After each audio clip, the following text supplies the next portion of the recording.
ওগো মা তুমি এই পৃথিবীর শ্রেষ্ঠ নিয়ামত, তোমারই পদতলে রয়েছে জান্নাত। বলেন তোমারই পদতলে রয়েছে জান্নাত। ওগো মা তুমি এই পৃথিবীর শ্রেষ্ঠ নিয়ামত, তোমারই পদতলে রয়েছে জান্নাত। বলেন তোমারই পদতলে রয়েছে জান্নাত।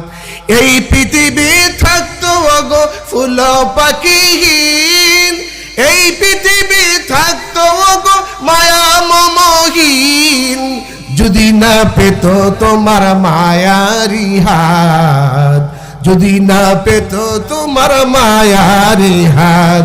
ওগো মা তুমি এই পৃথিবীর শ্রেষ্ঠ নিয়ামত, তোমারই পদতলে রয়েছে জান্নাত। বলেন তোমারই পদতলে রয়েছে জান্নাত। বলেন তোমারই পদতলে রয়েছে জান্নাত। চিৎকার মেরে কোন সুবহানাল্লাহ। কার পায়ের তলে জান্নাত? জোরে বলতে হবে কার? এই মার মতো আপন পৃথিবীতে কেউ নাই। এই জন্য মার কথা 3 বার বলেছে। সন্তান গর্ভে ধারণ করেছে মা, বাবা গর্ভে ধারণ করেন নাই। সন্তানকে দুধ পান করিয়েছে মা, বাবা দুধ পান করায় নাই। ডেলিভারিতে যে কষ্ট হয়েছে এই কষ্ট করেছেন মা, কিন্তু বাবা করে নাই। এই জন্য বাবার চাইতে মার 3 গুণ সম্মান। সুবহানাল্লাহ।